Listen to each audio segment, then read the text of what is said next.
Social Club, Frédéric Tadei.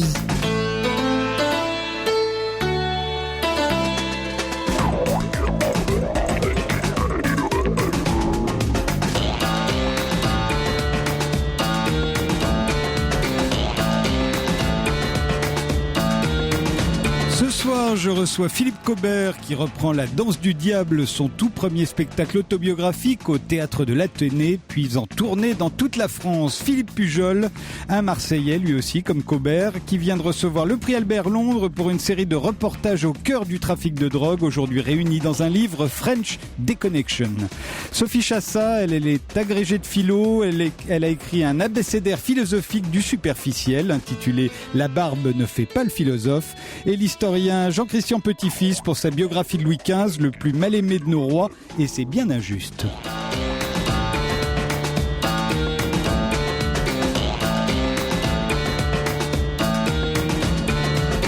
Quoi de neuf dans l'art et la culture d'aujourd'hui, Philippe Cobert?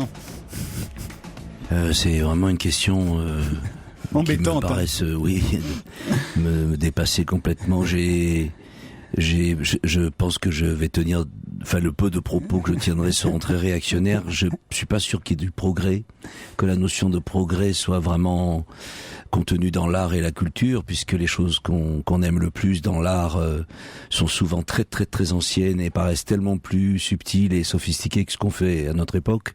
En même temps, quelqu'un comme vous qui a la religion de l'art, vous le dites souvent. Oui, j'ai la religion de l'art, c'est vrai. Et des grands artistes Non, je sais pas si ça fait partie de votre question, mais sur ce que l'an 2000, oui, depuis il me le semble début, que malgré tout, c'est quand même Internet et cette chose-là qui a évidemment changé beaucoup la donne. Je pense que là, il y a quelque chose qui est de l'ordre d'une sorte de révolution que je saurais pas interpréter vraiment ou analyser, mais il me semble que là, il y a vraiment. Est-ce que c'est mieux, est-ce que c'est moins bien, ça, je ne sais pas. Mais je n'arrive pas à avoir de notion de progrès dans l'art. Ou de nouveauté. Sophie Chassa. Oui, alors ce qui change déjà, c'est qu'on ne donne pas la parole aux femmes en premier, c'est bien. Et non, alors Deleuze, en répondant à Claire Parnet dans l'abécédaire filmé qu'elle lui consacre, le célèbre abécédaire, répondait dès qu'elle lui posait une question, nous voilà bien. C'est pas une petite question, ça. Et c'est vrai, je rejoins Philippe Cobert sur le fait que c'est une question assez vertigineuse. Je crois que le vrai changement de paradigme, c'est un effacement et un brouillage des frontières et un effondrement des catégories qui permettent de penser ce qui est de l'art et ce qui n'est pas de l'art.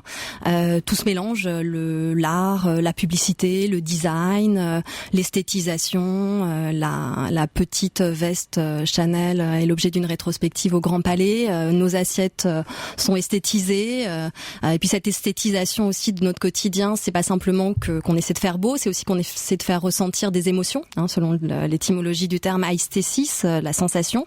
Il y a un effondrement des catégories. On ne sait plus non plus très bien ce qui est de l'ordre d'une idée valable ou pas d'une idée valable, c'est-à-dire quelle est la source légitime du savoir, qui sont les intellectuels, d'où ils parlent. Et pour rejoindre l'idée d'une révolution du numérique, c'est vrai qu'avec le chat, Twitter, le partage des connaissances, le fait qu'on réfléchit en réseau, une idée peut être géniale et légitime et émerger de quelque chose qui n'est pas de l'ordre de l'institution ou de la construction argumentée et rationnelle. Jean-Christian Petit-Fils, qui est plutôt spécialisé dans le XVIIIe siècle, voire avant. XVIIe, oui. C'est un constat sévère aussi, c'est que dans notre société individualiste, hyper individualiste, où les techniques de communication font des progrès gigantesques, phénoménaux, le besoin de contact, de proximité est tel que l'on parle de plus en plus pour ne rien dire.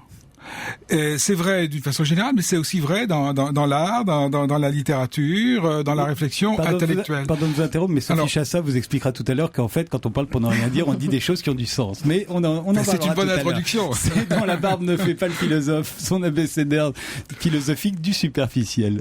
Mais moi qui aime la sobriété du grand siècle, évidemment, je suis un peu étonné de cette logorée. Philippe Pujol.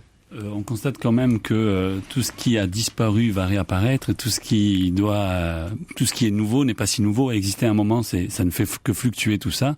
Et donc je trouve que quand même là, depuis les années 2000, on a un retour à une certaine simplicité. On le voit avec le design façon Apple, le design simple, clair, qui est l'inverse de ce qu'on avait dans les années 90 et qui va rechercher justement, peut-être que c'est une tromperie, ça je veux bien le croire, mais qui va chercher à faire croire une certaine simplicité dans un monde incompréhensible et complexe. Donc ça, c'est qu'un retour aux choses, c'est-à-dire qu'il y a déjà eu de la simplicité par le passé dans l'histoire. Je trouve qu'il y a un retour à ça. Et par contre, il y a aussi son pendant, c'est que cette simplicité a fait naître aussi une simplification de la manière de s'exprimer, de la manière de penser. Et c'est ce que j'appelle la pensée Keynote, la pensée PowerPoint. On fait tout en plusieurs points. Et c'est très américain, c'est Google qui nous a amené ça. Et ça, c'est une simplification qui justement nuit à la complexité. Donc il y a des bons côtés et il y a des mauvais côtés. Et de toute façon, il y aura toujours un retour. Je suis pas quelqu'un ni de pessimiste ni d'optimiste. De toute façon, tout ce qui part revient et tout ce qui revient va partir à un moment donné. Europe 1 Social Club. 20h, 22h, Frédéric Tadei. Philippe Cobert, vous jouez actuellement au Théâtre de l'Atelier Louis Jouvet jusqu'au 7 décembre, La Danse du Diable, un spectacle que vous aviez créé en 1981. C'était avant les 6 spectacles du Roman d'un acteur et les 6 spectacles de L'Homme qui danse. Est-ce que vous pensiez à l'époque, en 1981, que cela deviendrait une fresque autobiographique et théâtrale unique en son genre, dont vous seriez l'unique auteur, l'unique metteur en scène, l'unique interprète? Une fresque qui a été applaudie aujourd'hui par des centaines de milliers de spectateurs. Vous le sentiez, vous pouviez le pressentir? Non, pas du tout, bien sûr. J'ai fait ce premier spectacle presque comme un exercice. Je voulais comme ça faire... j'avais envie d'écrire de la comédie. Les événements du travail m'ont obligé à être seul pour y parvenir. Parce que c'était plus économique. Un peu, mais pas uniquement, parce que quand j'écrivais pour plusieurs acteurs, ce que j'ai essayé de faire au début, je faisais des choses conventionnelles, j'écrivais un peu comme Pagnol, un peu comme Molière, j'arrivais pas à trouver mon style, comme on dit, et c'est en étant seul et en improvisant que j'ai sorti quelque chose qui ressemblait à rien d'autre, et qui me paraissait être la bonne voie.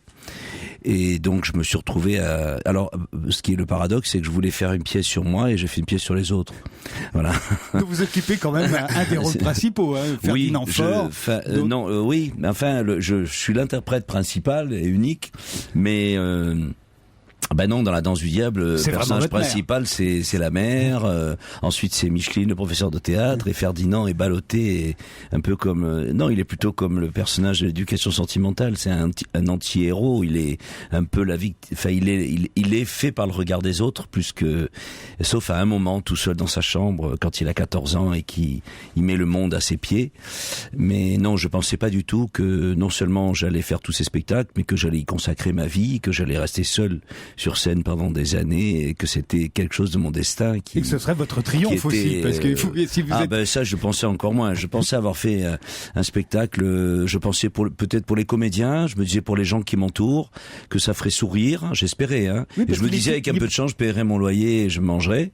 Il y a beaucoup de questions du théâtre d'ailleurs. Voilà. Et en effet, et très vite, j'ai vu que non, que c'est un spectacle qui touchait toutes sortes de gens et que cette danse du diable et cette mère était pas uniquement la mienne, que apparemment il y avait beaucoup, soit de garçons qui retrouvaient la leur, soit de femmes qui s'y retrouvaient elles-mêmes ou retrouvaient leur enfant dans Ferdinand, que j'avais fait une chose un peu universelle. Ça, je l'ai découvert petit à petit. Et puis où ensuite. l'avez-vous créé? Exactement. Je l'ai créé le 3 mars 1981 au Ciné Rio à Bruxelles, dans la banlieue de Bruxelles, qui est un vieux cinéma des années 50, absolument merveilleux, qui a été évidemment détruit depuis, comme tout ce genre d'endroits merveilleux. Et suite au fait que je ne trouvais aucun théâtre à Paris pour créer ce spectacle, et c'était impossible, personne n'en voulait. On me disait c'est trop long, il joue sa mère. Enfin, on me disait surtout là, il a l'air d'avoir de gros soucis d'avoir quitté Ariane Mouchkine. C'était vrai en plus, j'avais des boutons partout. partout donc on se disait il est vraiment très très fatigué, donc on disait non, peut-être l'année prochaine on verra, machin. Vous l'avez joué et puis j'ai un copain Avignon. qui m'a dit écoute, moi j'ai une salle, voilà. Et ensuite je l'ai joué grâce à Ariane d'ailleurs, qui était venue me dire est-ce que je peux te donner un coup de main. Je dis oui, je voudrais bien jouer à Avignon. Et donc c'était la première année de Bernard Ferrand d'Arcier. Je l'ai joué dans la condition des soies au Festival d'Avignon. Ariane Mnouchkine qui ne savait pas encore qu'elle deviendrait un des personnages de non, votre elle ne le fresque. savait pas, mais vraiment elle poussait à la roue, hein, parce que Ah oui, quand même, elle avait envie. m'avait invité à bouffer, et puis elle avait dit oh t'as pas eu les couilles de me jouer quand même et tout. Et moi dans ma tête j'ai bon allez. Elle a d'accord, aimé j'ai après compris quand le elle s'est vue. message. Quand elle s'est vue. Non, bien sûr que non. Alors moi, ce qui me fascine, c'est que on est en 1980, c'était pas un one-man show, c'était largement improvisé, vous l'avez dit, vous interprétiez tous les rôles, vous jouiez votre vie, votre intimité, c'était gai. C'était pas stupide. On avait une idée de ce qui pouvait être drôle sur scène. C'était forcément comique. C'était forcément, ça pissait pas loin. Comment les gens l'ont accueilli à ce moment-là? C'est un truc qui ne ressemble strictement à rien. La danse du diable. Oui, c'est vrai. Ça a été un coup de foudre avec le public, tout de suite, même à Bruxelles, et tout de suite, évidemment, un malentendu avec, disons, les journalistes, avec les critiques, puisque je me souviens la première de la Danse du Diable à Avignon, il y avait deux grands critiques, dont je dirais pas leur nom, c'est pas la peine, mais qui sont partis à l'entracte et qui ont fait ensuite des grands papiers très très mauvais. Il y en a eu un, c'est Mathieu Gallet, je me souviens dans l'Express, je crois, qui a fait un petit papier mais magnifique, qui a dit ça c'est le spectacle du Festival d'Avignon. Mais sinon, c'était quand même au bout d'1 heure et demie. Ils ont tenu 1 heure et demie parce que le spectacle dure plus de 3 heures. À l'époque, ça durait 1 heure et demie la première partie. Aujourd'hui, ça dure 2 heures, un peu moins. Et non, ça a été le public tout de suite à Avignon. Je me souviens à l'époque, il n'y avait pas encore justement Internet et tout ça. Et dans les centres de jeunes, il y avait des Tadzipao. Vous savez, ils marquaient les spectacles qu'il fallait aller voir dans le off, dans le in. Et on m'avait amené les papiers. Il y avait des trucs sur la danse du diable formidables. Il y a vraiment eu un coup d'amour avec le public qui m'a vraiment surpris aussi avec la même violence qu'un coup de foudre amoureux vous surprend. C'est au moment où on s'y attend le moins, au moment où on en désespère le plus, au moment où on n'y pense même plus, d'un seul coup, paf, c'est là. Comme je me suis mis à gagner de l'argent, je pensais jamais que j'allais gagner de l'argent avec un spectacle pareil. Je me suis mis à gagner ma vie. Tout ça a été totalement inattendu, surprenant.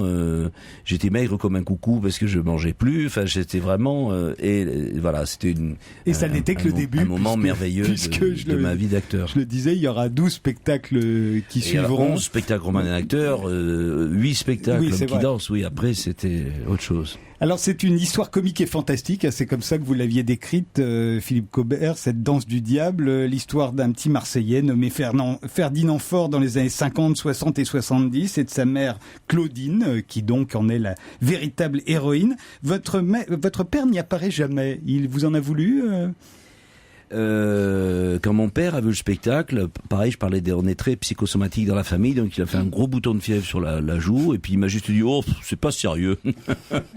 Parce qu'il voyait je me déployais beaucoup d'énergie. Et ben non, là c'est pareil, je voulais faire un spectacle sur les raisons qui m'avaient amené à faire du théâtre. Pourquoi j'avais envie de faire du théâtre quand j'étais adolescent? Parce que cette séparation avec le soleil avait été tellement cruelle et j'étais tellement malheureux tout simplement du théâtre du soleil que j'avais plus envie de rien, et je me disais mais quand même c'était le rêve de ma vie, j'avais envie de comprendre. Et ma mère a surgi dans les improvisations. Le miracle des improvisations, c'est que c'est comme l'inconscient, ça vient, on sait pas pourquoi. Et ma mère a surgi dans l'histoire, je n'y attendais pas du tout. C'est beaucoup plus mon père qui m'avait, parce qu'il voulait être comédien quand il était jeune, etc. Il m'avait fait répéter mes premiers rôles quand j'étais adolescent.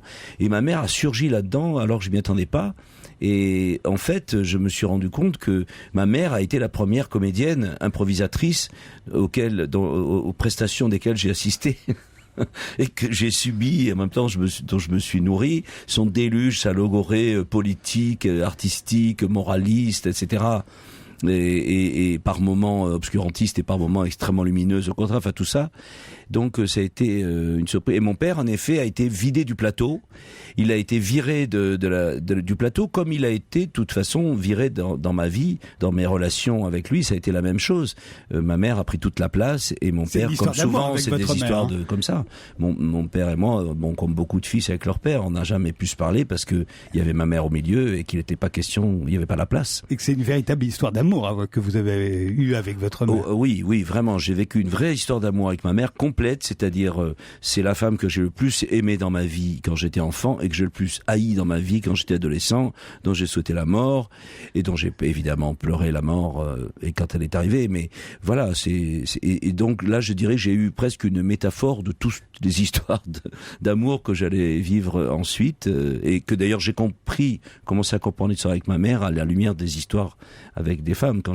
Pourquoi ma mère était tellement entre guillemets méchante quand j'étais adolescent, parce que je commençais à avoir des désirs sexuels dont elle pouvait pas soupçonner que cet enfant qui était un ange pouvait être la proie, enfin etc. Oui, on va en parler justement parce que ça c'est un peu absent de la danse du diable et vous expliquez pourquoi. C'est pas absent, c'est métaphorique comme dans les contes de fées. Voilà, exactement. Mais on va en parler dans un instant. 20h, 22h, Europe 1 Social Club. Frédéric Tadei. Philippe Cobert, vous êtes donc au Théâtre de l'Athénée où vous jouez La Danse du Diable, votre premier spectacle autobiographique que vous aviez créé en 1981. Vous êtes à l'Athénée jusqu'au 7 décembre, ensuite ce sera la tournée dans toute la France, Miramas, Châteauroux, Boulogne-sur-Mer, Boulogne-Billancourt, Amiens, Salon de Provence, partout. Vous avez votre public qui vous adore depuis cette époque, d'ailleurs depuis 1980. Au même moment sort un livre signé Michel Cardoz qui s'intitule Philippe Cobert joue sa vie, un livre d'entretien aux éditions de Gascogne. Et dans ce livre, vous racontez que ce premier spectacle sur votre mère, il y en aura d'autres par la suite, vous vouliez qu'il soit comme un conte de fées, en fait, oui. Et que votre mère est idéalisée, vous me dites, c'est une sorte de sainte domestique. Elle est très différente de la mère qu'on verra plus tard dans Claudine ou l'éducation, par exemple, qui est un autre spectacle qui lui est consacré. Vous, à l'époque, vous avez plutôt, alors vous avez dit métaphoriquement dissimulé en fait qu'elle avait été un poison épouvantable pour vous. Non, parce que si on regarde derrière le conte de fées, le poison, je crois qu'on l'aperçoit quand même. On l'aperçoit, mais j'avais quand même un gros problème matériel, c'est que j'avais 70 heures d'improvisation et il fallait que je fasse une pièce. Donc il fallait que je fasse 2 heures ou 2 heures et demie. Et j'ai cru devenir fou parce que je savais pas quoi faire de tout ça. Donc il a fallu que j'utilise l'ellipse, beaucoup l'ellipse.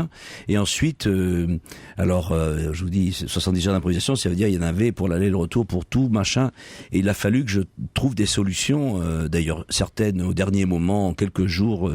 La deuxième partie de La Danse du Diable a été improvisée en 4 jours avant la première, dans des affres invraisemblables et enfin bon.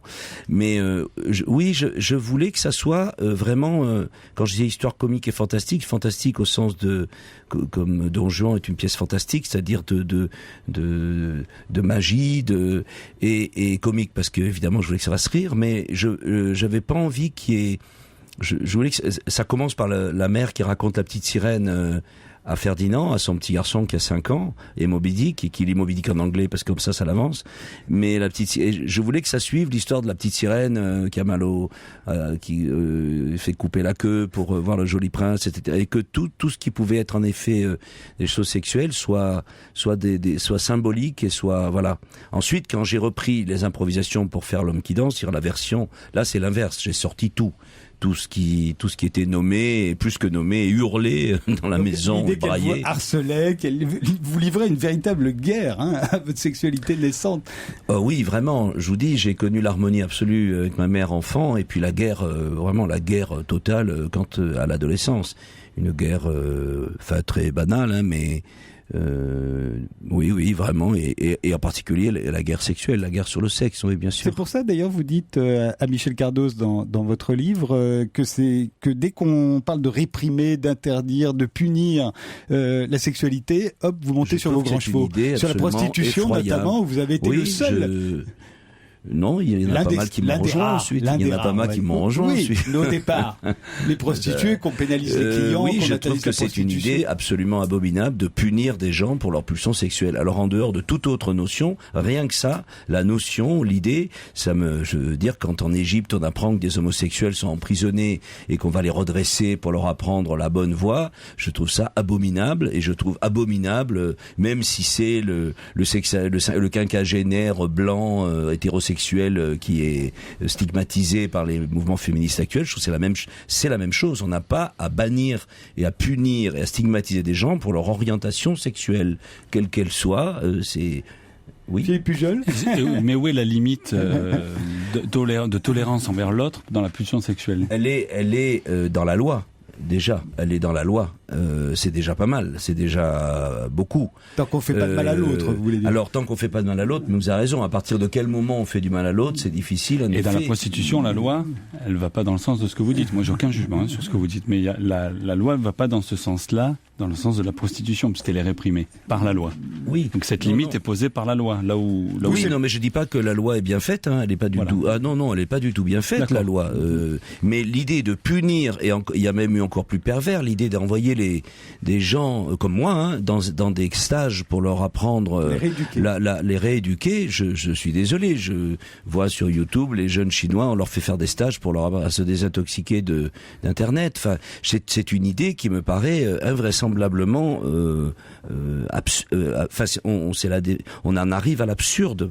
C'est autrement qu'on traite ces problèmes-là. Voilà. Et j'aime pas quand l'État, la loi se mêle du sexe, comme j'aime pas quand la loi, l'État se mêle de l'art, va trop loin dans l'art. Et je pense qu'il y a des choses qui aussi échappent à la loi, échappent à l'État, et qu'il y a une passion aujourd'hui pour la punition, il y a une passion pour la prohibition, une passion pour le légalité, pour punir, pour envoyer les gens en prison, pour tout, que je trouve insupportable et odieuse. Philippe Cobert, jouer sa mère encore aujourd'hui, vous avez 64 ans maintenant, qu'est-ce que ça fait? On la connaît mieux? Oui, bien sûr. C'est une façon peut-être de l'apprivoiser, de la connaître. Ça n'a pas été du tout. Quand on me dit qu'est-ce que c'est pareil, le texte est à peu près le même si comme j'ai joué beaucoup de spectacles, il a trouvé des variations. Mais ce qui change beaucoup, c'est le rapport que j'ai avec elle, si j'ose dire. Quand je l'ai créée, j'avais 30 ans, elle était morte depuis 3-4 ans. J'en faisais une satire. J'étais encore un adolescent. Je voyais ma mère encore là-haut. Aujourd'hui, j'ai 64 ans. Je pourrais être son père. Je joue une jeune femme. La différence, qu'à l'époque, je me moquais de ses idées réactionnaires, etc., que je trouvais ridicules. Aujourd'hui, je trouve qu'elle a raison. Quoi qu'elle dise, elle est merveilleuse. Je suis absolument amoureux de son charme, de son intelligence, j'aime son éducation. Voilà, je l'ai compris. J'ai pour elle une tendresse énorme. Aujourd'hui, vous avez 64 ans, ça ne se voit pas. On n'y pense pas d'ailleurs quand vous jouez. Ça se voit, mais ça ne veut pas dire que vous les ressentez pas les années. Alors justement, en jouant ce spectacle, qui est un spectacle très physique, hein, tous vos spectacles autobiographiques sont extrêmement physiques. Oui. Est-ce qu'il vous arrive de souffrir? Est-ce que vous n'aviez pas prévu au moment de le créer? Tout le temps, bien sûr.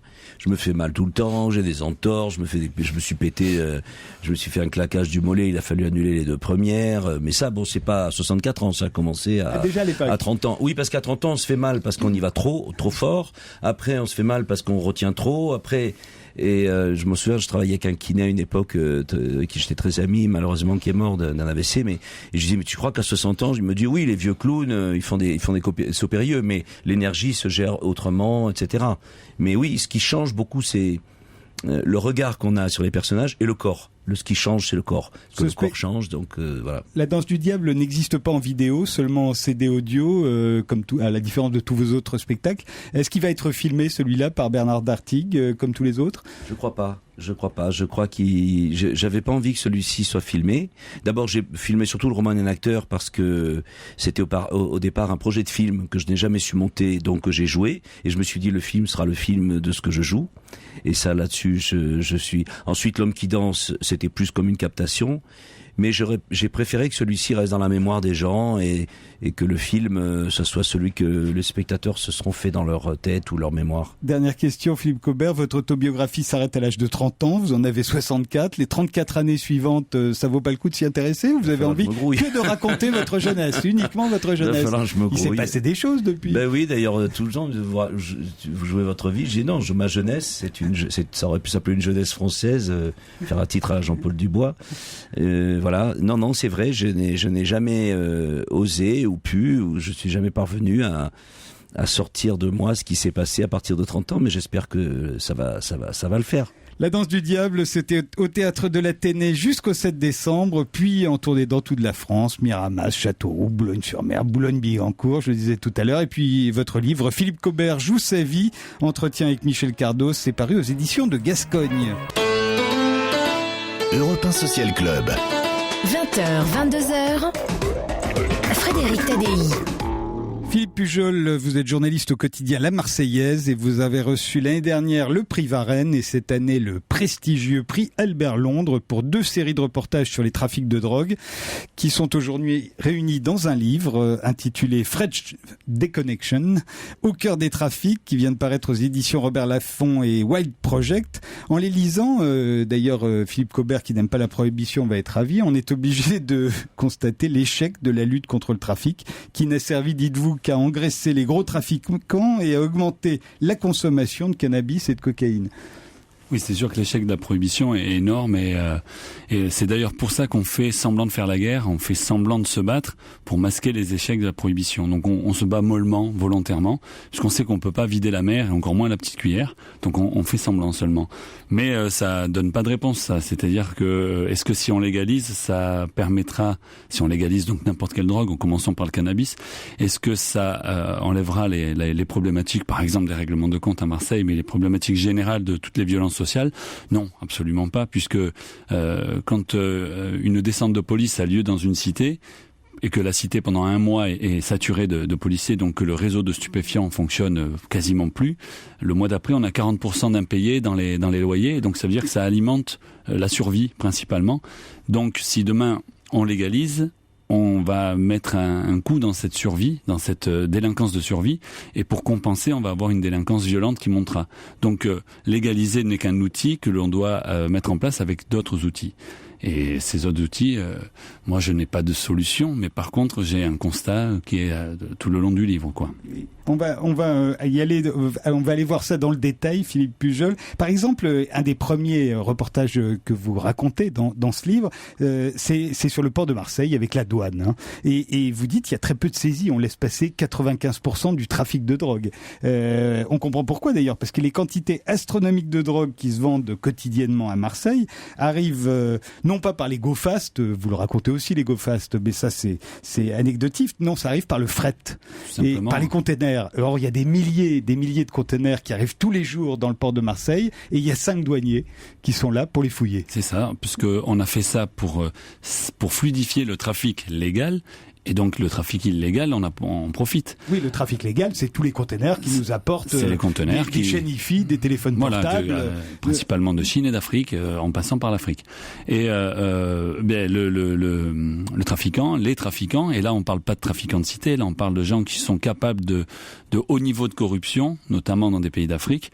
Donc plutôt des corsos marseillais, italiens, on a des Russes, on a des Anglais, enfin plutôt du gros banditisme très intégré dans la société mondiale fait ce trafic-là. Et on a par exemple à Marseille 300 conteneurs par jour qui arrivent d'Afrique de l'Ouest qui contiennent du charbon de bois. Et le charbon de bois et de n'importe quelle drogue ont la même densité. Donc il suffit de mettre dans des conteneurs de 20 tonnes du charbon de bois, 3 tonnes de charbon de bois, c'est des petites surfaces, et les scanners ne peuvent pas le détecter, les policiers ou les douaniers ne peuvent rien faire, ne peuvent pas vider, c'est-à-dire dépoter dans leur jargon, et les chiens ne peuvent pas sentir, donc c'est perdu d'avance. Si on n'a pas une info, c'est perdu d'avance.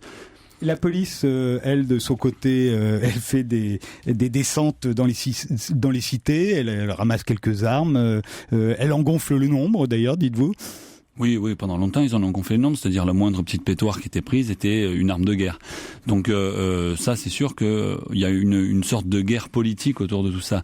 Mais la police, c'est un faux problème, puisque là, on est en train de parler d'un phénomène de société grave qui ressort avec les trafics de stupes, mais qui parle de tous les problèmes de société sur lesquels on débat actuellement en France. Et on demande à la police de soigner une maladie grave. Les policiers, ce sont des infirmiers. Ce sont pas des médecins, c'est pas eux qui vont proposer des solutions, ils sont pas là pour ça. Donc qu'ils soient plus nombreux ou moins nombreux, ça n'a pas d'intérêt de fond. Ça a un intérêt d'infirmier, c'est-à-dire que ça soigne mieux, ça permet d'endiguer certaines choses, ça permet que les plaies soient un petit peu plus propres. Mais par contre, c'est se tromper, mais c'est uniquement une manipulation purement politique que de penser que la police fera le travail, quoi. C'est pas son rôle. Ce que vous voulez dire, c'est que le problème numéro 1 est celui du chômage, et que à partir du moment où dans les cités marseillaises, les jeunes entre 18 et 30 ans sont à 40 ou 50% au chômage. 50% de chômage, grosso modo. Donc forcément, si la drogue est le seul débouché, la drogue va recruter. Ça va en attirer certains. Voilà. Ça va attirer les plus vulnérables. tout simplement. C'est la drogue qui va aux gens. C'est pas les jeunes qui vont à la drogue. D'ailleurs, c'est la drogue qui va aux familles. Et c'est les familles les plus vulnérables, pas forcément celles qui le désirent. Ce sont les plus vulnérables. Il y a 1000 façons d'être vulnérables. J'en décris quelques-unes. C'est les plus vulnérables qui vont tomber dedans, qui vont devenir soit des trafiquants, soit des victimes des trafiquants. Mais tout est une question de vulnérabilité, de rien d'autre finalement. Et il n'y a pas que l'emploi. L'emploi, c'est une chose primordiale. Mais il y a aussi la mobilité. Il faut la mobilité physique, mais la mobilité des esprits.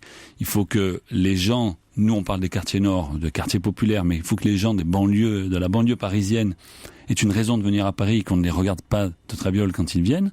Pareil pour Marseille quand ils viennent dans le centre ou dans le sud. Et il faut que les gens du centre et du sud aient une raison d'aller dans les quartiers nord. Il faudrait y mettre des lieux d'attraction là-bas. Il faut qu'il y ait des mobilités pour qu'il y ait des mobilités dans l'esprit. Parce qu'un jeune des quartiers nord se dit dès le début que c'est mort pour lui. Il se sent de toute façon prisonnier de quelque chose. La plupart s'en désespèrent et quelques-uns veulent se battre. Et se battre comment? Bon, certains de manière positive, il y en a. C'est pas ceux que j'étudie, je suis d'accord. Et après, il y a ceux qui se battent en cherchant de prendre l'ascenseur social, celui du crime. Et ceux-là, ils se font tous flinguer ou ils vont tous en prison. Il n'y en a pas qui réussissent. 20h, 22h, Europe 1 Social Club. Frédéric Tadei. Toujours avec Philippe Cobert, Jean-Christian Petit-Fils, Sophie Chassa et Philippe Pujol, donc qui a reçu le prestigieux prix Albert Londres pour ses reportages au cœur du trafic de drogue à Marseille. Reportages réunis dans un livre intitulé French Deconnection, au cœur des trafics, aux éditions Robert Laffont et Wild Project. Alors on a cette image de Marseille, capitale du crime, Marseille où les gens s'entretuent avec des kalachnikovs. Alors en ce qui concerne la capitale du crime, vous vous rappelez qu'il y a 15 morts par an en moyenne depuis les années 30 à Marseille. C'est trop, mais c'est pas plus. Voilà, et il y a eu beaucoup plus de règlements de compte dans les années 70-80 qu'aujourd'hui, par exemple. Le record, ça a été en 2012, 25 morts. Oui, c'était une grosse année, il n'y a rien à dire. Et on est dans une période où il y a beaucoup trop de morts. C'est peu par rapport à ce qu'on peut retrouver à Naples, c'est peu par rapport à Baltimore, toutes les villes dont on compare. Et c'est peu par rapport à Marseille dans les années 80. C'est peu par rapport à Marseille en 84-85. Qui a été 2 grosses années, c'est peu pendant la période du Combinassi qui était une grosse affaire dans les années 40 où là ça s'est tué à la Thompson à l'époque, pas à la Kalash, mais bon. Alors la Kalash, la fameuse Kalash, la Kalachnikov, Dieu sait si on en a parlé, quelqu'un a même dit, vous le rappelez, il y a plus de Kalachnikov à Marseille qu'à Kaboul. Il s'est enflammé lui. C'est évidemment encore une fois un usage marketing de la Kalachnikov et tout le monde en fait cet usage marketing. Là c'était un syndicaliste qui voulait se saisir de la Kalachnikov pour être au devant de la scène et c'est vrai que la phrase elle est lyrique, elle est magnifique mais elle est totalement ridicule quand on y pense. Parce que sinon on aurait autant de morts qu'à Kaboul, ce qui n'est pas le cas. Et vous dites, c'est vrai que c'est marketing, puisque les gangs, au fond, se servent de la Kalachnikov. Il y en a très peu, vous dites qu'il y en a peut-être une cinquantaine en tout. Oui, peut-être un peu plus maintenant, puisque il y a quelques réseaux à nouveau qui viennent d'être pris, mais il est logique que la Kalachnikov soit l'arme du moment, puisqu'il y a la guerre qui s'est terminée dans les Balkans au milieu des années 90, fin des années 90, elle arrive maintenant. Il y a toujours eu les armes qui sont les armes du moment. Et puis de toute façon, la question ne se pose pas sur l'arme, elle se pose sur l'usage de l'arme. Intéressant, justement. Alors vous dites qu'en fait les gangs s'en servent pour impressionner les bandes rivales. C'est ça. On se sert de la toujours Kalachnikov. Les plus petits qui utilisent la Kalachnikov. On se rend compte que quand on a sur le tapis un beau bandit, il s'est fait abattre soit au 9 mm, 11-43 ou fusil de chasse. C'est le mieux le fusil de chasse parce qu'on fait pas parler l'arme. On ne sait rien dessus. Ouais. À l'ancienne. En fait, pas à l'ancienne. Comme aujourd'hui, c'est-à-dire qu'aujourd'hui, les belles gueules, pour parler comme un flic, s'entretuent au plomb. Les belles gueules, c'est les vrais voyous. Je sais pas s'il y a des vrais défauts, mais en tout cas, ce sont les voyous qui sont suffisamment intégrés dans cette société-là pour avoir un niveau de banditisme important. Et donc, les petits qui sont souvent endettés, qui ont souvent des problèmes, qui doivent se montrer plus forts qu'ils ne le sont, choisissent la Kalachnikov, qui est l'arme de guerre et l'arme qu'ils ont vue à la télé depuis qu'ils sont petits, l'arme des révoltés. Ils ont toujours vu des barbus crier dès qu'ils ont passé un pâté de maison à la télé, ils savent même pas pourquoi. Il n'y a pas de conscience politique derrière, mais il y a une conscience de révoltés. Ils sont révoltés sans s'en rendre compte. Alors la Kalachnikov, c'est l'arme des révoltés. Une arme pas pratique. En plus, il y a peu de munitions, donc on peut pas s'entraîner. Voilà. Et puis si on veut véritablement tuer quelqu'un, c'est pas du tout l'arme. C'est l'arme de poing. D'ailleurs, on le voit, les beaux voyous, ceux qui prennent le plus de précautions pour pas se faire tuer, sont tués avec des armes qui sont pas impressionnantes. Il y a même du 22 long rifle des fois, parce que c'est une arme qui pénètre bien, qui tue bien quand on tire de très près. Mais voilà, ça demande de s'approcher, ça demande certaines choses. Et tuer quelqu'un, c'est pas simple. Tuer quelqu'un, c'est pas donné à tout le monde. C'est pour ça qu'il n'y a pas tant de morts que ça, heureusement.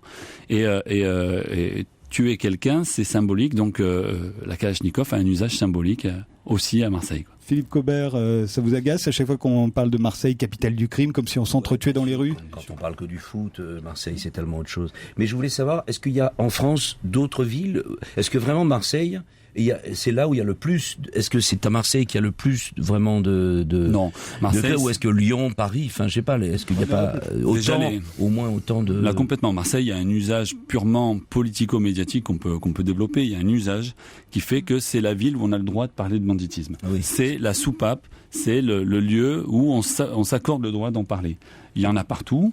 Il y a des banditismes différents, mais Marseille, c'est possible, tout simplement parce que la population a une culture à parler des voyous. Je ne dis pas une culture de voyous, pas du tout. Oui. Mais les Marseillais, on connaît au moins 4 à 5 noms de voyous. Oui. Il n'y a pas à Paris, alors qu'il y a de très très beaux bandits, les Parisiens de base, ils connaissent pas les voyous parisiens. Il y en a des très beaux pourtant. Et les Marseillais vont nous citer immédiatement le Belge, Zampa, Scapula, on va avoir les noms qui vont défiler, y compris des actuels. Ils connaissent beaucoup ça. Une culture à ça, une sorte de petite fierté qui va avec, parce que c'était le Marseille rebelle qui date de très longtemps. Et puis c'est un port, Marseille. C'est un port, et puis bon, quand Louis XIV, il fait de Marseille la ville sans nom, c'est parce que c'est un peuple de révoltés, et aujourd'hui encore, moi je pense plus que Marseille soit tellement révolté, sinon on n'aurait pas eu que 3 maires depuis la guerre, mais en tout cas ils pensent qu'ils sont révoltés les Marseillais, ça oui, et donc être fin connaisseur de ces voyous, c'est marquer une forme de révolte quelque part. Alors Philippe, vous êtes allé à la cité de la Castellane, qui serait la plus grosse plateforme de vente, dites-vous, de stupéfiants du sud-est de la France. Ce qu'on disait tout à l'heure, la moitié des jeunes de 18 à 30 ans, ils sont au chômage. La drogue est le seul business qui propose des emplois.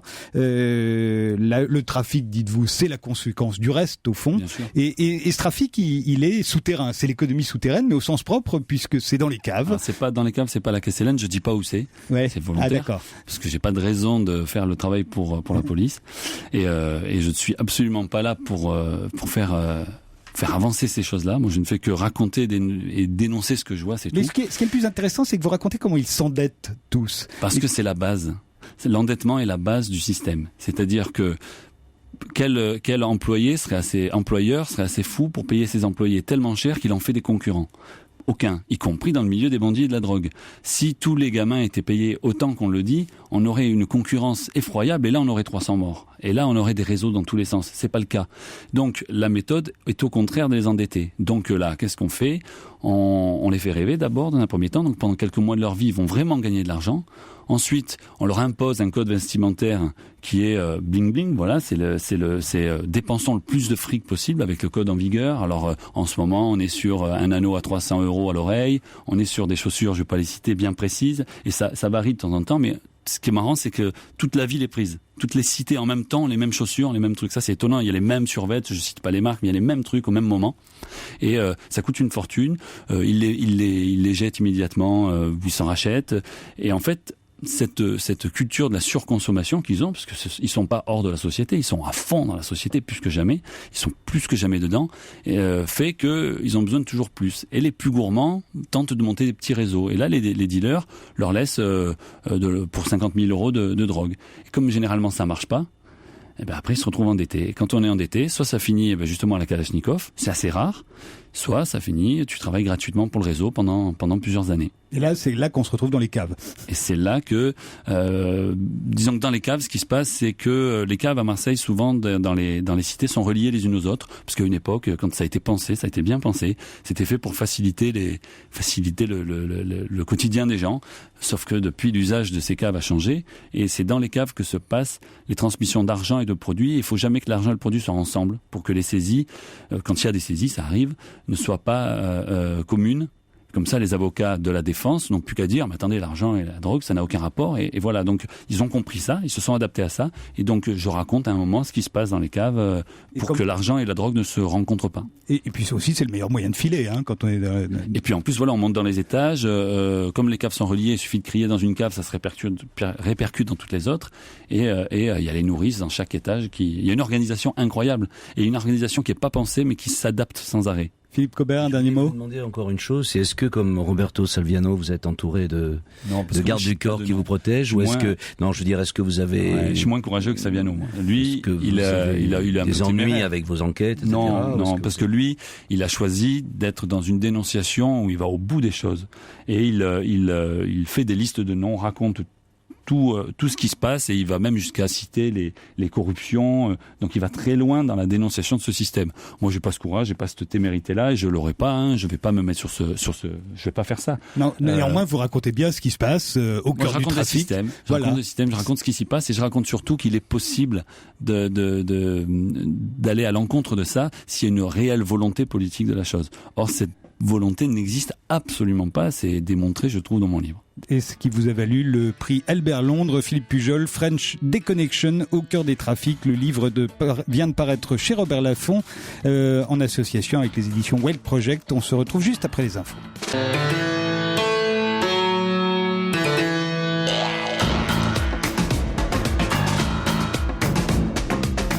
Europe 1 Social Club, Frédéric Tadei.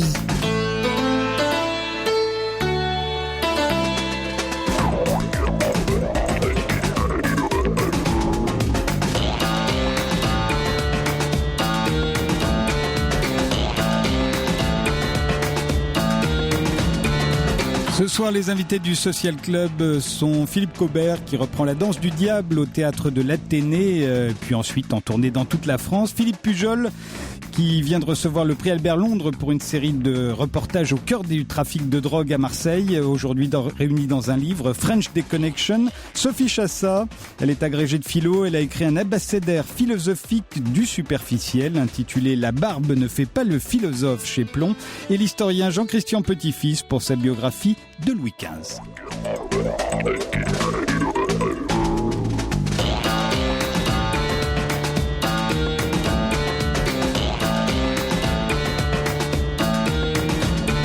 Revenons à l'art et à la culture d'aujourd'hui. Qu'est-ce qu'on ne fait plus? Qu'est-ce qui est en train de disparaître? Sophie Chassa, qui me reprochait tout à l'heure de ne pas avoir commencé par les dames. Mais moi, je suis pour l'égalité. Ah, mais je reviens un peu sur ce que j'ai dit tout à l'heure, l'idée du brouillage des frontières et de l'effondrement des catégories. Je le disais pas forcément dans un sens négatif. Je voulais pas dire que c'était mieux avant et moins bien aujourd'hui. Je pense que c'est à double tranchant, c'est-à-dire qu'il y a un enrichissement parce qu'il y a une ouverture des possibles, comme il n'y a plus de critères et de repères tout établis. Et voilà, il y a un horizon qui s'ouvre et puis en même temps, à chaque fois qu'un domaine s'étance, il perd en force d'intention et d'intensité. Mais finalement, Nietzsche le disait déjà à propos de la mort de Dieu et de l'effondrement des repères et des valeurs transcendantes. C'est à l'homme d'inventer des nouvelles valeurs, donc tout est possible. Nous n'avons plus qu'à attendre qu'il le fasse. Jean-Christian Petit-Fils. Ce qui nous manque, je dirais, référant à Françoise Sagan, dont on commémore le 10e anniversaire de la mort, il manque à notre monde un certain sourire. Je crois que dans notre période de sinistrose, surtout de sinistrose politique, ça serait le bienvenu. Lévinas parlait de la légèreté essentielle du sourire. Philippe Cobert, qui lui a toujours le sourire. C'est très joli, le certain sourire, à la différence du rire dont Alain Finkielkraut, à juste titre, dit qu'il est le rire de la barbarie et qui n'est pas le rire de la démocratie, ou l'envahissement du rire sur la télévision n'est pas un bon signe. Le certain du ricanement, Finkielkraut stigmatise je suis tout à fait d'accord avec lui, et je trouve que le certain sourire qu'on vient de citer est juste. Moi, je trouve que il me semble que c'est un paradoxe, mais on a perdu la familiarité, que l'intimité exhibée sur les réseaux sociaux, à la télévision, finalement neutralise tout ça, et que on dit beaucoup qu'on est dans un monde individualiste, mais on a perdu la familiarité, une certaine individualité. Au contraire, tout est devenu commun, public, et tout s'est anesthésié, quoi. Il me semble qu'on a perdu ça. la familiarité. Mais quand Philippe Cobert dit qu'on exhibe aujourd'hui l'intimité, oui, mais c'est quand même vous qui avez inventé. C'est vous qui avez inventé le truc au théâtre. Non, justement, c'est différent d'exhiber dans une pièce de théâtre, dans un livre ou dans un film, parce que c'est là qu'elle doit l'être, que ce qu'on appelle les réseaux sociaux, les émissions de télévision, etc. C'est tout à fait autre. Justement, c'est la seule, je dirais que la seule mission de l'artiste aujourd'hui, c'est justement de parler de cette familiarité qui nous manque. Philippe Pujol. Moi, je vais être beaucoup plus direct sur des choses beaucoup plus prosaïques. C'est pour moi ce qui a disparu malheureusement, c'est le hip-hop. Le hip-hop a disparu, le rap a disparu. Pourtant, c'est ce qui vend le plus. Et ouais, justement, c'est un petit peu la cause. Je trouve qu'il n'y a pas de musique qui a plus vendu son âme que celle-là. C'est-à-dire que maintenant c'est bling bling et consanguin, alors qu'à la base c'est une musique de révolte, justement, de subversive. On pourrait dire la même chose du rock, Philippe Pujol. Non, le rock a fait un retour.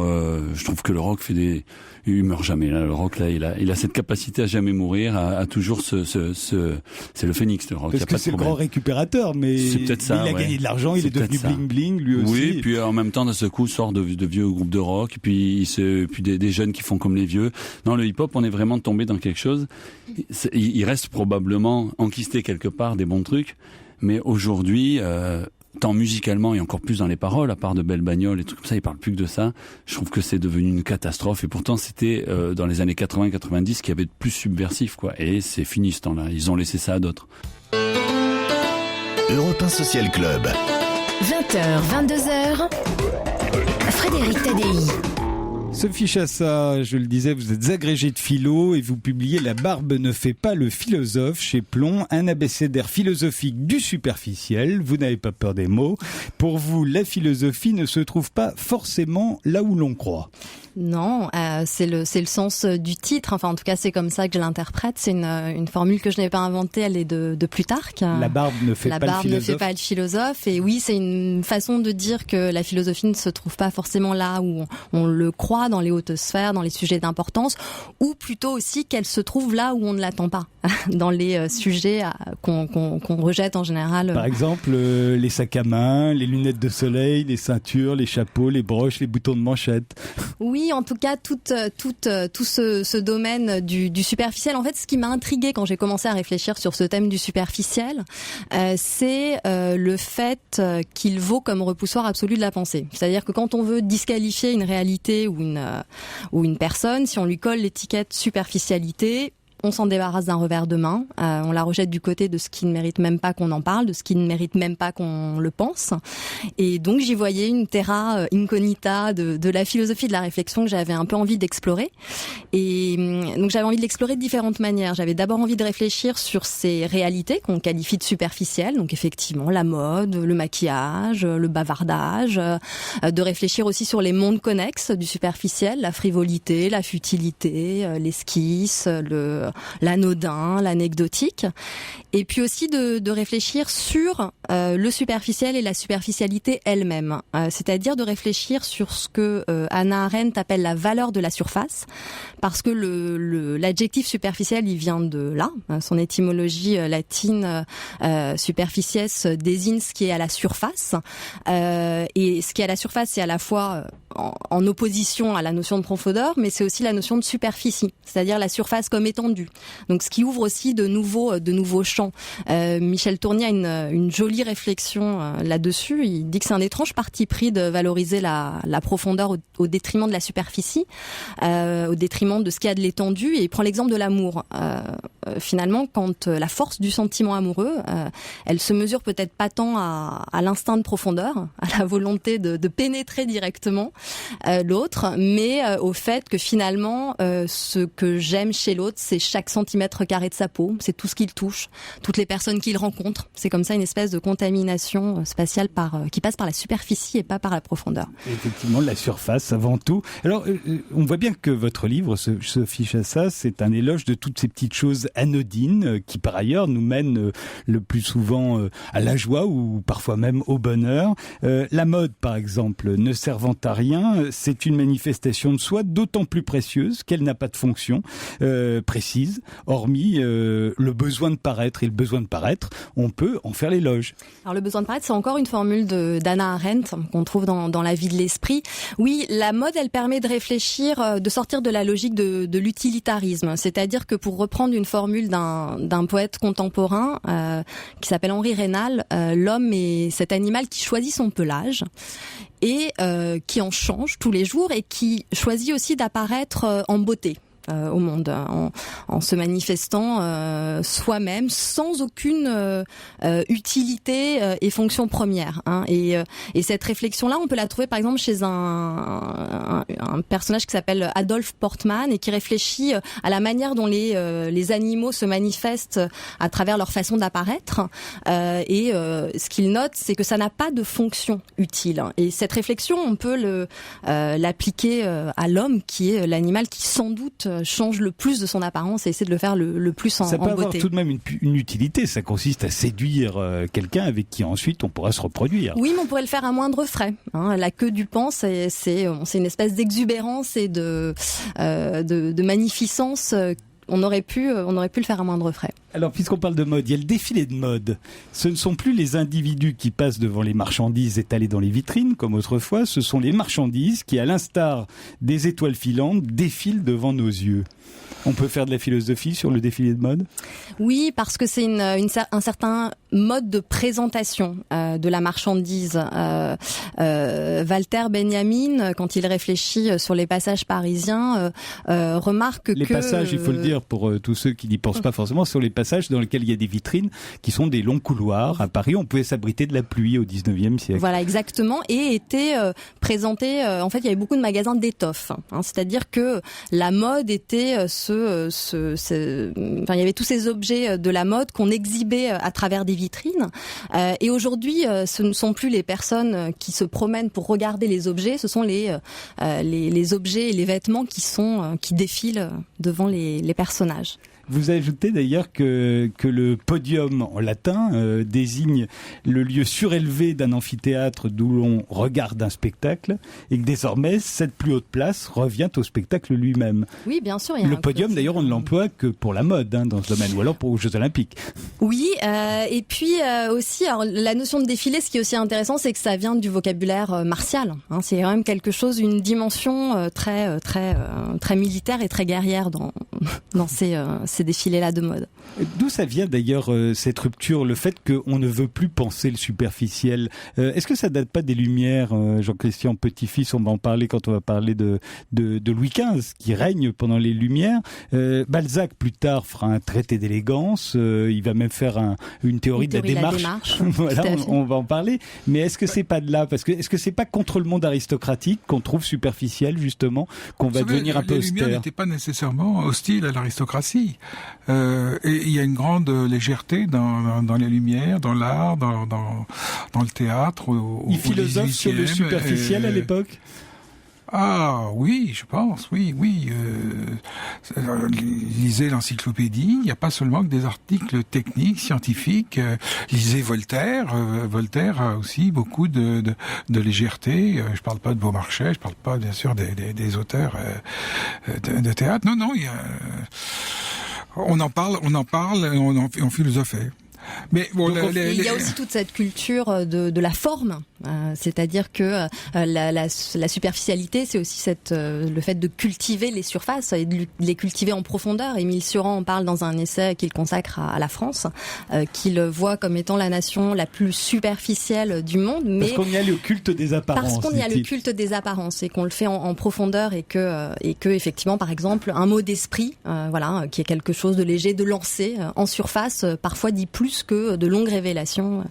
Rivarol, par exemple, qui était l'exemple même des mots d'esprit et de donc au fond, c'est légèreté. C'est au XXe siècle qu'on a commencé à se fâcher avec ce qui nous semblait superficiel. En tout cas, aujourd'hui, il y a une rhétorique de la légèreté, une rhétorique de la superficialité, mais notre société, elle est dans le fond pesante, plombante, lourde. C'est une société de l'angoisse, de la crise. On touche un peu le fond.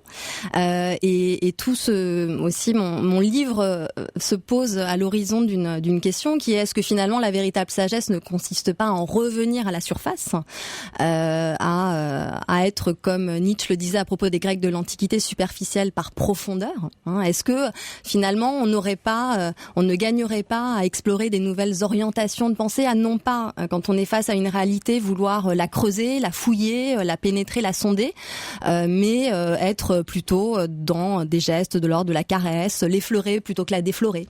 Explorer, en fait, on est l'axe qui structure la valeur de notre épistémé, de notre savoir, c'est un axe vertical qui est profondeur-hauteur. C'est-à-dire que pour avoir de la valeur, une chose doit soit être profonde, soit être élevée. Et explorer l'axe horizontal de la surface ou de la superficie, c'est une autre manière de regarder le monde, avec plus de légèreté. Eh bien, on va continuer avec vous dans un instant, Sophie Chassa. Europe 1 Social Club. 20h, 22h, Frédéric Tadei. Avec Sophie Chassa, l'auteur de La Barbe ne fait pas le philosophe, qui vient de paraître chez Plomb. Papoter, parler pour ne rien dire, ça a du sens. Hein. Pour vous, il s'agit d'une sorte d'épouillage verbal. Je me souviens que nos ancêtres s'épouillaient comme ça. C'est une façon de faire connaissance. Disons que parler à l'autre, en tout cas, même si on ne délivre pas un contenu objectivement, développé, discursif, pensé, c'est créer le contact, être dans la relation avec l'autre. Finalement, peu importe ce qu'on dit, quand on est en face de quelqu'un, déjà lui parler, c'est être dans ce lien d'humanité. Oui, parce que si on reste c'est horrible. Exactement. De rester avec quelqu'un comme ça qui ne parle pas. Voilà, et c'est pour ça, par exemple, que Robinson Crusoe, dans l'œuvre de Michel Tournier, continue à parler tout haut, même s'il est tout seul, pour essayer de continuer à entretenir ce lien avec l'humanité. Et c'est aussi pour ça que Lévinas reconnaît à se parler pour ne rien dire, à se parler de la pluie et du beau temps, à ce bavardage une dimension éthique, en disant que répondre à l'autre, c'est déjà répondre de lui. C'est s'adresser à lui et le reconnaître comme personne. Sophie Chassa, dans votre livre La Barbe ne fait pas le philosophe, on a l'impression qu'au fond, ce sont souvent les comportements qu'on reproche aux femmes, dont vous avez voulu faire l'éloge. Et en disant qu'on peut être profond là-dedans, quand on flâne, quand on papote, quand on fait les vitrines, quand on assiste à un défilé de mode, quand on lit des magazines sur le maquillage.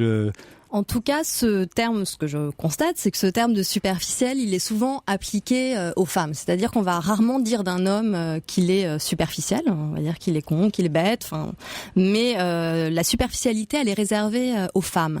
Et ce préjugé assez misogyne qui finalement partage l'intelligence en accordant la profondeur aux hommes et le statut décoratif aux femmes, il a été entretenu par la philosophie. Finalement, ce préjugé misogyne, on le retrouve à travers toute l'histoire de la philosophie. Par exemple chez Schopenhauer, qui lui est vraiment très misogyne, qui parle des niaiseries, de la fascination des jeunes filles pour les sujets de peu d'importance.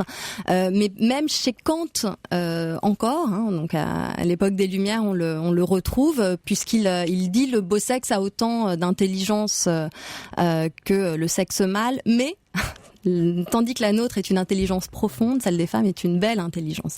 Erreur que ne font pas les grands romanciers, hein. Et d'ailleurs, s'ils l'avaient fait, ils ne seraient pas des grands romanciers. Je pense à Balzac, on en parlait tout à l'heure, qui a écrit dans son traité de la vie élégante, celui qui ne voit que la mode dans la mode est un sot. Oui, la mode n'exclut ni la pensée ni la science, elle les consacre même. Oui, tout à fait.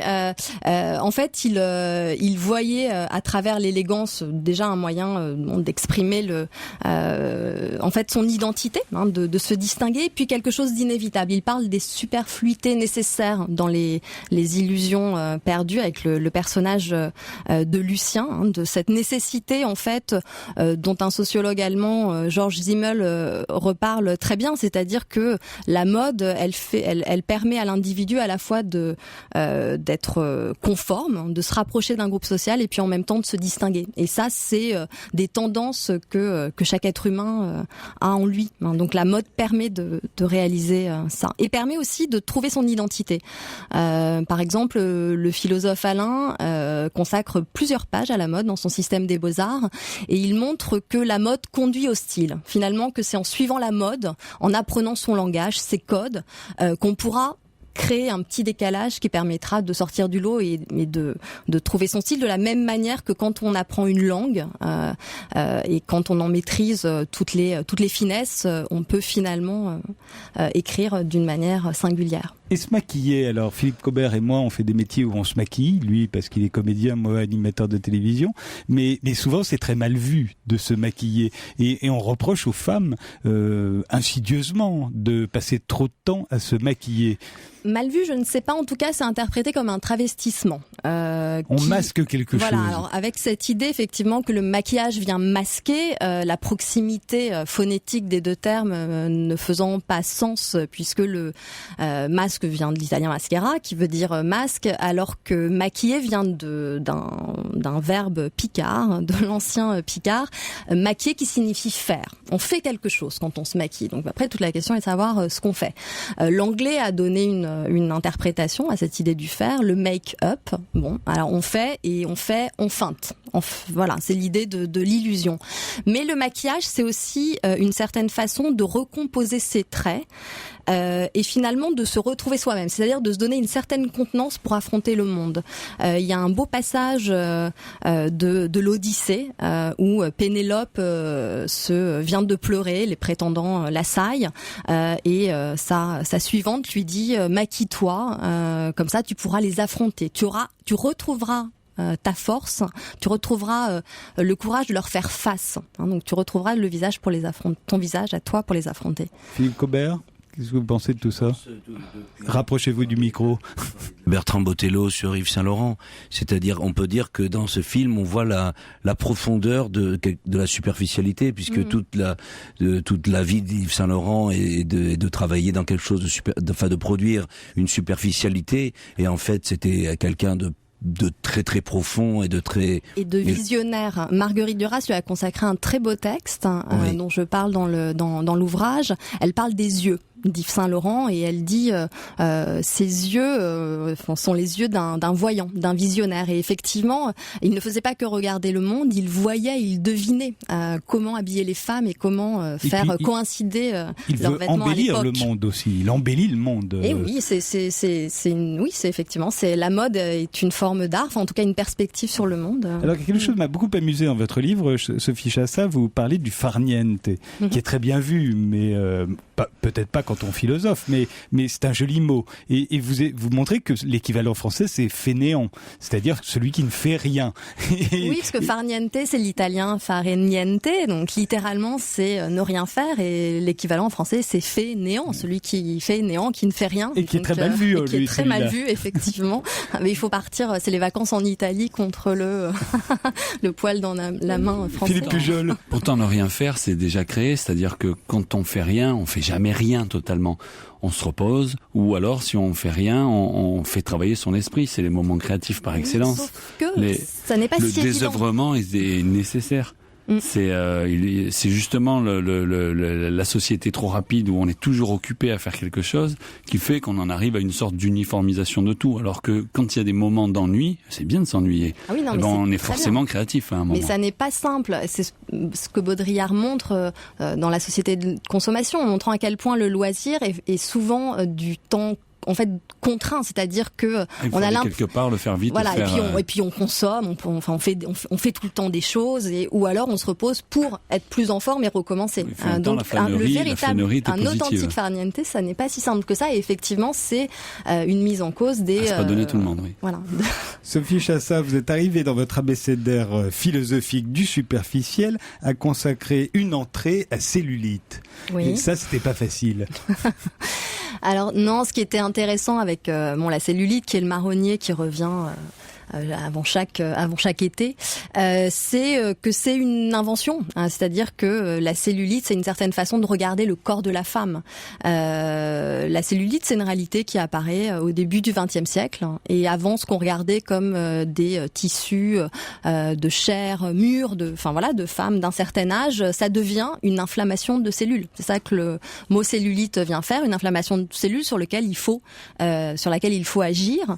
Et donc il y a une invention de cette cellulite, et ça permet aussi de regarder l'histoire de la médecine comme une histoire du regard, de la façon dont on interprète les réalités, pas forcément de manière objective, et puis aussi dans la perspective des valeurs de notre société, la légèreté, la sveltesse, l'hyper-rapidité, l'hyperactivité. Vous faites remarquer que dans les années 30, ce qui inquiétait, c'était la cellulite de la nuque. Oui, c'est ce qu'on trouve dans les magasins féminins, et aujourd'hui c'est celle de la fesse, donc ça passera peut-être. Ça passera peut-être. La barbe ne fait pas le philosophe, le livre de Sophie Chassa vient de paraître aux éditions Plomb. Europe 1 Social Club. Frédéric Tadei. On est jusqu'à 22h avec Sophie Chassa, Philippe Cobert, Philippe Pujol et Jean-Christian Petit-Fils, qui est historien, qui a déjà consacré des livres à l'assassinat d'Henri IV, à Louis XIII, à Louis XIV, à Louis XVI. Il ne manquait plus que Louis XV. Eh bien, c'est chose faite. Il vient de sortir chez Perrin. Lequel vous préférez de tous ces rois de France, Jean-Christian Petit-Fils, avec qui vous avez passé beaucoup de temps, chacun, oui, ils sont vos intimes maintenant. Bon, s'il faut faire un choix, je choisirais un personnage assez méconnu qui est Louis XIII. J'aime bien Louis XIII parce que c'est un homme qui remplit pleinement son devoir de roi et en même temps a beaucoup de déficiences physiques. Il est malade constamment d'une maladie très grave qui est la maladie de Crohn, qui l'emportera à 42 ans. Il est bègue. Et il va s'appuyer sur un personnage exceptionnel qui était Richelieu. Et les deux hommes vont former une association extrêmement efficace pour la grandeur de la France. Donc j'ai une grande admiration pour ce roi qui est un roi sévère. C'est difficile à comprendre aujourd'hui parce que c'est Louis XIII qui refusait les grâces en particulier. C'était pas Richelieu, l'homme d'église. Donc voilà. Cela dit, pour revenir au Louis XV. Louis XV, c'est le mal aimé, justement. On adore Henri IV, on a de la sympathie pour Louis XIII, on a de l'admiration pour Louis XIV, on a de la pitié pour Louis XVI. Pour Louis XV, on n'a que du dédain. On est très très sévère. Et depuis plus d'un siècle. Prenez le petit Lavis, 1900. Il nous dit, il a été le plus mauvais roi de toute notre histoire. Ce n'est pas assez de détester sa mémoire, il faut l'exécrer. Et alors, j'ai été voir les autres manuels. Le manuel Gauthier-Deschamps, 1931-1943. Le manuel Collin, 45-68. Le manuel Belin, 47-69. Le manuel Nathan, 54-67. Le manuel Hachette, 56-64. C'est exactement le même discours. Ce roi, c'est vraiment le mal-aimé, le rejeté. Pourquoi ? Pour deux raisons. On considère qu'il est l'esclave de ses ministres et de ses maîtresses, donc c'est un homme faible qui a aucune volonté. Et deuxième raison, c'est le fameux traité de Paris de 1763, conclu avec l'Angleterre, qui établit la paix à la suite de la guerre de 7 ans. Et là, la France perd son premier empire colonial, ou une grande partie de son premier empire colonial, le Canada, les donc ce serait possessions pour des cette Indes. raison que la Troisième République colonialiste en a voulu à Louis XV. Mais bien entendu. Alors, on n'a pas compris ce roi, il est très difficile à saisir. Pourquoi ? Parce que, en fait, Louis XV a été élevé dans l'admiration et on lui a présenté constamment le modèle à imiter, qui est le modèle de Louis XIV, de l'ancêtre. Bon, le fondateur en quelque sorte, puisqu'il occupe Versailles, c'est Louis XIV qui a fondé Versailles, qui a fondé la société de cour de cette époque. Or, Louis XV, c'est un roi mélancolique, dépressif, timide, extraordinairement timide, secret, et il ne veut pas se laisser en imposer. Mais il a un gouverneur complètement stupide, qui est le maréchal de Villeroy, qui va lui dire Messire, votre grand ancêtre Louis XIV prenait la moitié d'un œuf frais, donc vous ne devez pas en prendre un œuf entier. Messire, votre grand ancêtre coupait les ailes des perdrix et des faisans. Si vous voulez devenir un grand roi, faites comme lui. Mais vraiment, on est sûr qu'il lui disait... Absolument. Et alors bon, on lui a présenté donc ce modèle en disant surtout, évidemment, là c'est anecdotique, mais on lui a dit, ne prenez pas de Premier ministre. Bon. Or, les conditions changent complètement au XVIIIe siècle. Parce que vers 1728-1730 émerge une opinion publique. Alors il y a toujours eu une opinion publique évidemment et qui se manifeste au moment des crises, au moment de la régence de Marie de Médicis, au moment de la Fronde bien entendu, avec des pamphlets qui sortent, qui se répandent. Mais là, nous avons une force structurée qui va peu à peu se transformer en un tribunal de l'opinion. Et donc ce tribunal va juger le pouvoir royal avec ses critères. On verra ce que ça donne d'ailleurs avec Louis XVI et Marie-Antoinette qui en souffriront énormément. Exactement. Donc c'est à partir de ce moment-là, à partir de 1728, où sort un petit journal imprimé qu'on appelle les Nouvelles Ecclésiastiques, qui est un petit journal clandestin, janséniste. La police ne cessera de le rechercher. Alors on l'imprime de temps en temps au fond des bois, on l'imprime à Paris dans l'enclos du Temple où la police ne peut pas pénétrer. Il y a le lieutenant général de police une fois lance une grande rafle dans un village. On a des informations très précises. On fait chou blanc et le lieutenant de police, très triste, revient à son carrosse. Il ouvre la portière. Qu'est-ce qu'il trouve sur le siège? Il trouve la dernière version des Nouvelles Ecclésiastiques. C'est Zorro. Et ce petit journal durera jusqu'en 1802. Et c'est intéressant. Il est tiré à 6000 exemplaires. C'est pas énorme, mais il se répand, on le lit, on en lit, plusieurs personnes lisent le même numéro, et donc on en parle, on discute. On pourrait dire que c'est presque le premier réseau social qui va s'opposer au pouvoir de l'Église et au pouvoir de la monarchie. L'Église et l'État étant liés par une erreur, une politique anti-janséniste qui a été menée de façon très maladroite à cette époque. Donc voilà, il se heurte à l'opinion publique. Il se heurte aussi, bien sûr, au développement des Lumières. Il se heurte à... Alors justement, arrêtons-nous sur les Lumières, Jean-Christian Petit-Fils. Oui. Louis XV a régné de 1715 à 1774. 59 ans de règne. C'est le siècle des Lumières, c'est comme ça qu'on l'appelle aujourd'hui. Jamais la France n'a eu autant d'influence qu'à ce moment-là, probablement. Et particulièrement sur toutes les cours européennes. Est-ce que ça a été le cas? On sait que, par exemple, Louis XVI ne lisait absolument pas les philosophes des Lumières. Est-ce que Louis XV, lui, les lisait? Alors, Louis XV est un roi scientifique. Louis XVI aussi. Louis XV est un roi scientifique. Il est intelligent. Il aime beaucoup les nouveautés. Il s'intéresse aux découvertes, aux voyages lointains, à la marine, moins que Louis XVI, qui aura, lui, une grande passion pour la marine. Donc, ce n'est pas du tout le personnage étriqué qu'on a voulu décrire. Les Lumières, il faut bien comprendre que c'est un mouvement très ambivalent. Les Lumières, ça ne conduit pas nécessairement à la Révolution française. Les Lumières, c'est d'abord un phénomène, on pourrait dire, entre guillemets, bourgeois. C'est pas quelque chose qui est une remise en cause de la société à partir de fondements révolutionnaires. D'ailleurs, les Lumières, les philosophes ont très rapidement gagné l'Académie française.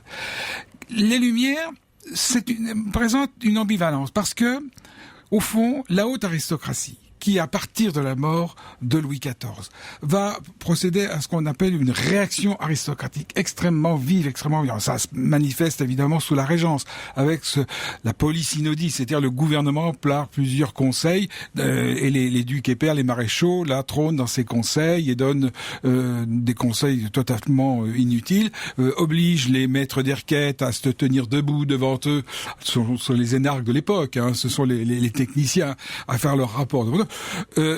Mais malgré la destruction de la polysynodie par le régent, eh bien, on assiste à une volonté de réaction, de retour en arrière par rapport à la politique de centralisation de Louis XIV.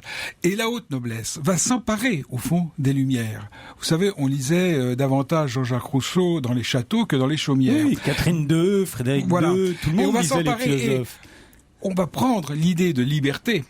Et sous l'idée de liberté, on va y glisser les libertés, c'est-à-dire en réalité les privilèges. Donc il y a une transformation et une association assez étroite entre les Lumières, le mouvement des Lumières, et puis ce mouvement de réaction aristocratique. Et le roi va se trouver évidemment critiqué très vivement par ce courant-là. Philippe Cobert, vous avez joué Molière, c'était sous Louis XIV, vous n'avez aucune image de Louis XV? Non, j'écoute. Comme la plupart des Français. Je suis vraiment très mauvais en histoire. J'étais déjà très mauvais en histoire à l'école. Non, j'écoute avec... Sophie Chassa, Louis XV... On ne l'étudie pas à l'école, c'est vrai. Il y a le style Louis XV quand même. Il reste le style Louis XV. Philippe Pujol, Louis XV, rien? Je ne savais rien de Louis XV. Je trouve qu'il ressemble étrangement à des personnages actuels. Mais je ne savais rien de Louis XV. Eh bien, on va voir. Louis XV, c'est passionnant. On y revient dans un instant.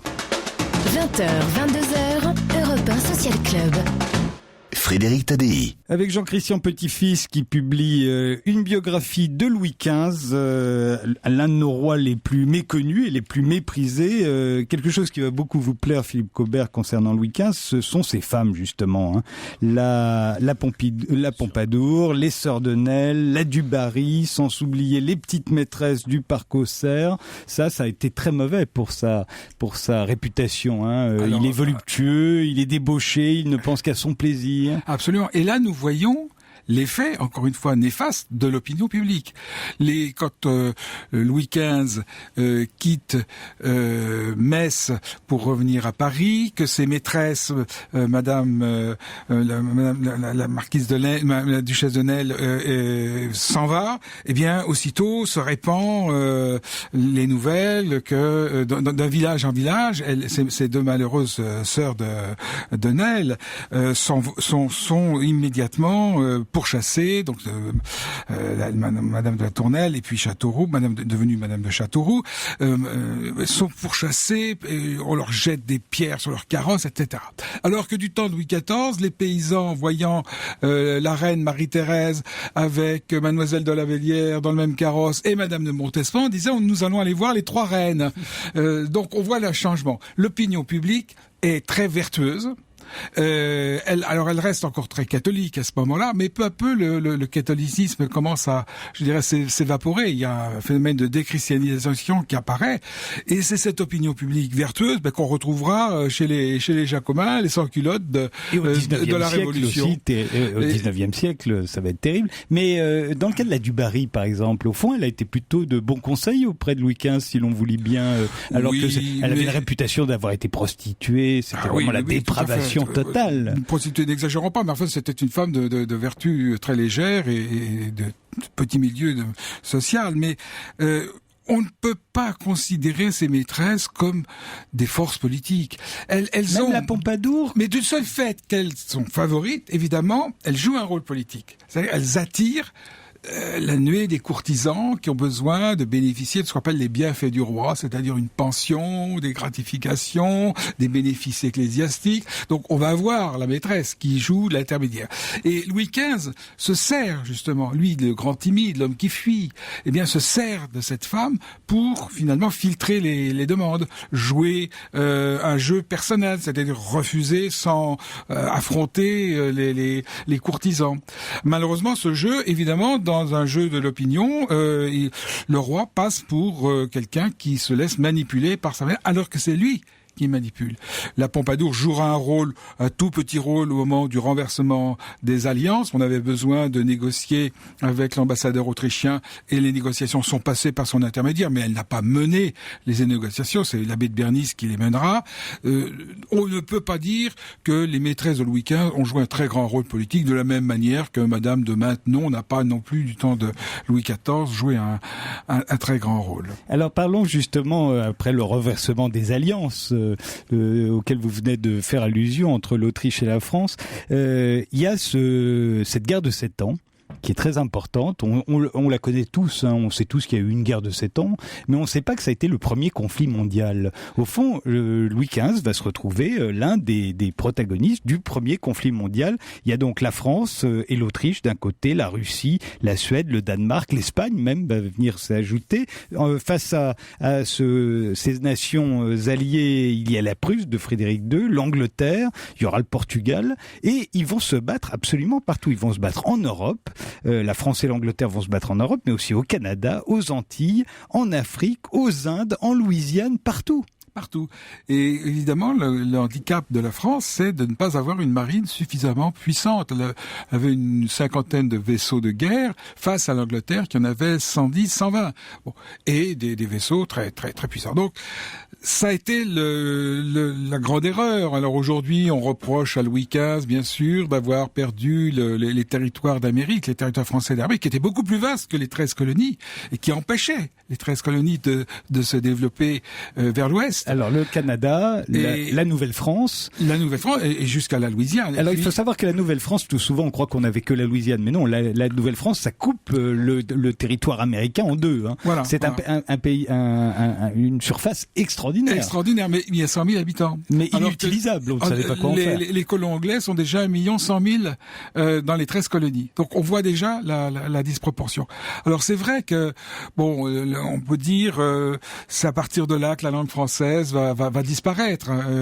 Dans un sens, c'est vrai. Mais du temps de Louis XV, le rayonnement de la langue française est immense. Catherine II, Frédéric II, tout le monde parle français. L'Europe est française. Mais en effet, ça ça inaugure un certain basculement. Mais on peut pas en rendre véritablement responsable Louis XV. Si la France avait voulu jouer un rôle essentiel, premier sur les mers, c'était du temps de Louis XIV, avant le développement de la puissance anglaise, dans les années 1660, qu'il aurait fallu développer une puissante marine. Au fond, quand on vous lit Jean-Christian Petit-Fils, on se dit que on a une telle admiration pour Louis XIV alors qu'il a laissé la France en 1715 à sa mort appauvri, fragilisé. Louis XV, on dirait que c'est l'inverse. Au fond, il a perdu notre empire colonial, mais il a ajouté la Corse et la Lorraine. La Corse et la Lorraine, voilà. Donc Napoléon par la même occasion. Oui. et puis surtout... Donc l'Hexagone est quasiment fait, il manque la Savoie, il manque Nice. Voilà. Enfin, et puis c'est surtout la première puissance continentale. Il y a l'Angleterre sur les mers, mais il y a la France sur le continent, voilà. C'est la France. Et la France est au sommet de la civilisation européenne. C'est un pays très prospère, très riche, avec un commerce international qui tire la croissance économique, comme on dirait aujourd'hui, le commerce des îles, parce que Louis XV a réussi à sauver les deux îles, la Guadeloupe et la Martinique. Et pour les politiques de l'époque, c'était capital. Il y avait deux choses capitales, c'était garder les Antilles, qui étaient très peuplées, plusieurs milliers d'habitants. Alors c'était évidemment, il y avait le commerce triangulaire, c'était quelque chose d'abominable de ce qu'on vous dire, mais les îles à sucre, c'était capital. Ça rapportait davantage que le Canada. Et la deuxième chose, c'était, étrangement, les pêcheries de Terre-Neuve. On a gardé Saint-Pierre et Miquelon, et il était capital pour pouvoir reconstituer une marine, d'avoir ces pêcheries lointaines, parce que les marins de la marine de guerre, la marine royale, se formaient sur les Terre-Neuvas. Et donc, ça a été la volonté absolue de Louis XV et la fureur de Pitt en Angleterre d'occuper ces deux petits îlots, de garder le droit de pêche à Terre-Neuve, ce qui a permis de préparer la revanche. À un moment, il a pensé envahir l'Angleterre, Louis XV. Ah, il y a eu plusieurs projets d'invasion, mais à chaque fois, ça rate. Ça, il y a toute une histoire des projets ratés d'invasion de l'Angleterre dans l'histoire, par les Français, puis plus tard par les Allemands aussi, bien sûr. La Lorraine, comment c'est arrivé ? Alors la Lorraine, c'est arrivé à la suite de la guerre de succession de Pologne, avec Stanislas Leżeński, le père de Marie Leżeńska, donc la femme de Louis XV, qui a été placé sur le trône du duché de Lorraine, et il a été convenu qu'à la mort de Stanislas Leżeński, eh bien la Lorraine deviendrait française. Et les choses se sont passées très bien. Les Lorrains étaient très très attachés à leur tradition, à leur langue régionale, et aurait été très réticent de passer brusquement de la zone germanique à la zone française. Et ce gouvernement de Stanislas Leżeński, qui était un prince débonnaire, s'est fait donc avec une transition. On a installé un intendant qui était en fait l'adjoint de Stanislas. Les Français sont peu à peu installés sans heurts, et à la mort de Stanislas, eh bien la Lorraine est devenue française. Et la Corse, donc, que l'on doit également à Louis XV, en 1768, Napoléon naîtra un an plus tard. Un an plus tard, oui. Il a failli, et donc il naîtra français. Il a failli être génois. Ça a été acheté à la République de Genève, parce que la République de Genève n'avait pas d'argent suffisamment pour lutter contre les soulèvements en Corse, Paoli, et par conséquent a demandé l'aide de l'armée française, et les Français ont peu à peu signé des engagements qui ont conduit à ce que les Génois étant incapables de rembourser, eh bien la France s'est emparée de la Corse. Jean-Christian Petit-Fils, quand on écrit un livre aussi volumineux sur Louis XV, je me dis au fond, ce qui vous manque, c'est sa voix. Vous n'avez aucune idée de quelle voix avait Louis XV. Je crois que c'est la seule chose qu'on ignore sur Napoléon, par exemple. On sait tout de Napoléon, sauf quelle était sa voix. Eh bien non, ça vous manque pas il avait une voix assez rauque. C'est ce qu'on dit. Sait ça. On sait cela. Et alors c'était un homme très bon, très aimable en société. Il avait ses petits soupers, ses favorites, mais aussi il aimait recevoir des courtisans. Mais il avait toujours peur quand un nouveau visage apparaissait. En revanche, quand il était en représentation, là, sa voix devenait dure, rauque. Quand il recevait les délégués des parlements qui lui donné beaucoup de fil à retordre, eh bien, il était sec, cassant, et donc les relations du temps nous disent quelque chose de sa voix. Philippe Cobert, le soir dans la danse du diable, vous faites la voix du général de Gaulle, de Mauriac, de tous les héros de votre mère. et Mauriac, je trouve ça très très drôle. Et en même temps, plus personne ne se souvient aujourd'hui de la voix de Mauriac. Oui et non, parce que ça passe tellement sur toutes les chaînes de télé. Vous nous le faites, Mauriac, un instant vous savez, je sais pas bien le faire. Oui, je peux parler comme ça. C'est les cendres d'un homme qui a trahi la France. En effet, mon général. Voilà. Mais ça passe tout le temps. Tous les documents des années 60 sont... enfin, comment dire, j'ai pas du tout le sentiment de pratiquer une époque de l'histoire très ancienne. C'est les années 60-70, c'est tous les documents, toutes les chaînes de télé passent ça tout le temps. On me dit, mais alors les jeunes, aujourd'hui, ils ont pas les références.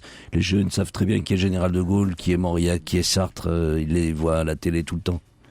Je vous remercie tous les quatre d'avoir participé à cette émission. Jean-Christian Petit-Fils, Louis XV, ça vient de paraître chez Perrin. Sophie Chassa, La barbe ne fait pas le philosophe, abécédaire philosophique du superficiel, c'est chez Plomb. Philippe Pujol, French Déconnection au cœur des trafics, cette série de reportages qui vous a valu le prix Albert Londres, c'est chez Robert Laffont et Wild Project. Et Philippe Cobert, La danse du diable, vous la jouez au théâtre de l'Athénée Louis Jouvet jusqu'au 7 décembre, avant ensuite de faire le tour de France, Miramas, Châteauroux, Boulogne-sur-Mer, Boulogne-Billancourt, Amiens, Salon de Provence. Et puis je rappelle le livre d'entretien avec Michel Cardoz, Philippe Cobert joue sa vie, c'est aux éditions Gascogne. Nous, on se retrouve demain, dans un instant, c'est Europe Nuit avec William Galibert.